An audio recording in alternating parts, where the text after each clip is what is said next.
Hey, this is Morgan coming at you. And while I'm out on the slopes today, I wanted to record a quick video here about the idea of precision and accuracy in your grant proposals, but also generality. So one of the things that clients often seem frustrated in my feedback is that a lot of times I'll give very precise feedback about how to rephrase something, how to change something to make it better, to make it more compelling. And so we'll often have discussions, at that level of precision, and they'll seem to think like, oh, okay, there's a specific formula here, or there's something specific that I must be doing. And then other times I'll be giving very general feedback like, oh, this path, this frame you have taken, this story you have started building in your proposal really doesn't seem to fit quite right. It doesn't seem to hang together and work. And so they'll be very confused between the nature of the very specific feedback that's often given about like how certain words and sentences do certain things in the reviewer's mind versus the general, like overall, sometimes we just rip the whole thing out wholesale and sort of start over again with a new path, a new story. And I was reminded of this with the skiing. And so while I was out here, it's like, well, why not make a video about this? And so here's an example of a slope that once you're committed to this particular slope, then it requires a lot of precision in your skiing or snowboarding or whatever skills that you have. And if you are not precise, then you can easily end up in one of those trees or on a cliff, or who knows where you might end up. So once you've committed to that path, there is precision involved in the skiing. But there's not one right path. Even, there's sort of a range of paths that are good and a range of paths that are very bad, such as landing in the trees and the rocks and cliffs, okay? So the precision is all about finding a range within the particular committed path you're taking and making sure to do that well, do that with elegance and style, and in a grant proposal with persuasion.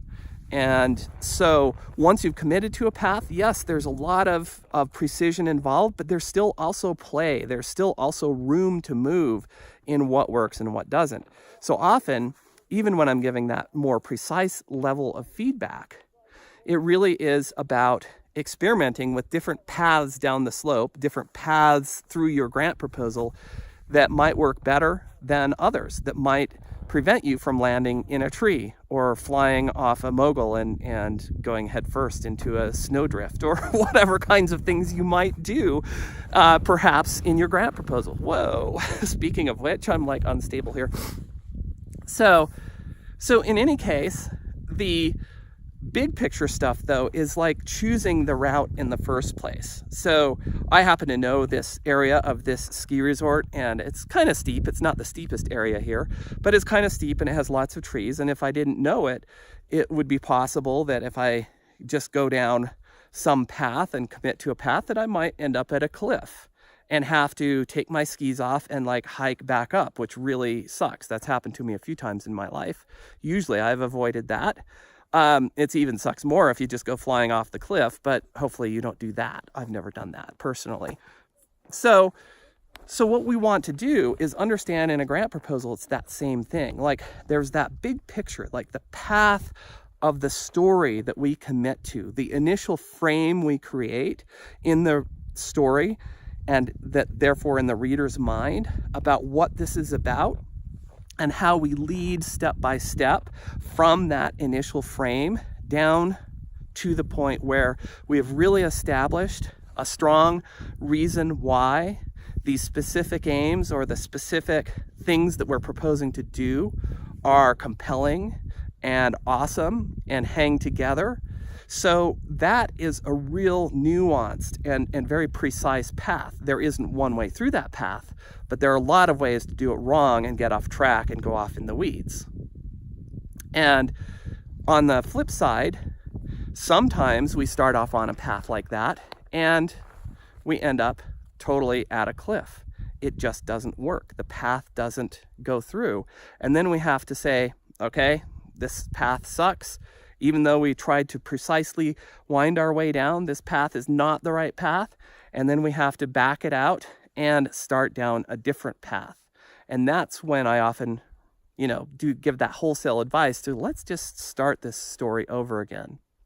By the way, if you want more in-depth training on your grant proposals, you can go, and it's for free. It's awesome. You can go to grantwebinar.com, and you can just register there, and I have a free training on demand for you. And it'll be awesome. I think you'll enjoy that to get that more in-depth help with your proposals. But back to the core of our story is this idea of the big picture. So when we start with some big picture, when we commit to a certain path, we can't know for sure whether that path is going to work out or end up in a cliff yet. Now, the more we've done this successfully, the more we can know that ahead of time, but still there's no perfect way of predicting that. Sometimes we start and we end up at a cliff, and we just have to be willing to start over. And one of the things that clients of mine sometimes struggle with is this idea that they do need to start over, that they have reached a dead end, they have reached a cliff, and it is no longer apparently working, and we might have to really start the whole thing over again. One way that we can really help avoid that is, we can reduce the chance of it. We can't avoid it altogether, but we can reduce the chance of it by doing a reverse engineering process where we look at the place we want to end up, which is with a solid justification for the project that we want to do, for the aims that we want to do. So we need in the reviewer's mind and in the program officer's mind this idea that, hey, this place, these things that I'm proposing to do are awesome and necessary and clearly beneficial to the community and to the state of the science and all of that kind of stuff. So that's where they need to end up. So we can kind of do a bit of reverse engineering to say, well, what's the starting point that would lead us to that finishing point? And again, it takes experience to do that well. And I sort of do it automatically in my head these days. But sometimes we still, even with all the experience I have, we have to do trial and error. We have to try different starting points, start going down that path, and then see where they end up. And sometimes, again, we have to iterate multiple times to find the right frame. And the more innovative or unique, or if you're crossing disciplines, the more sort of unusual your work is, the harder this is to find a path that really works to convince those reviewers of that community who may be skeptical or may not be familiar with that particular approach. The harder it is to convince them. But there often is a path. I can't guarantee there's always a path. Sometimes a community is just not ready for a particular topic at a particular time. And that's something that if you're in that situation, writing a grant proposal now might not be the best thing. Instead, going out and writing review papers and going to conferences and promoting this approach might be better than writing a bunch of proposals that the community is not going to accept. But in general, we can find, in many cases, we can find a path that actually works to frame what it is you're going to do. The other thing this requires, well, actually, let me plug grantwebinar.com because I have more training for you there when you go there and sign up. So the other thing is being flexible. So sometimes we try to end up at a destination and it's actually the destination that's the problem.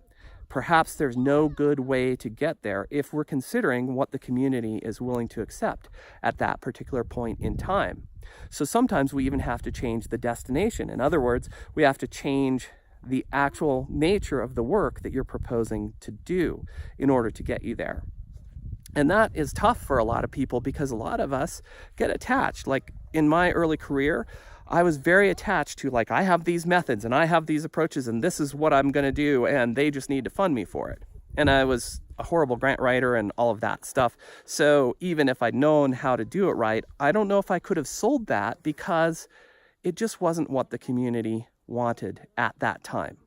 So what we want to do is really make sure that the destination we're moving to is a worthwhile destination as well. And I think that's a topic for another video rather than taking this one longer. My hands are getting cold and I want to get skiing here because it's awesome and it's snowing and it's nice. So if you want more help with your grant writing, for free. Go to grantwebinar.com, register there. And meanwhile, stay tuned for more on topics like this related to your grant proposals. But please, meanwhile, the bottom line is be open-minded, be flexible, be willing to iterate, and be playful in figuring out what the right approach is, but also understand that once you've chosen an approach, a level of precision is required to correctly implement that approach, that particular path, that particular story. All right, well, see you at grantwebinar.com or here again later. This is Dr. Morgan Giddings, ready to go skiing.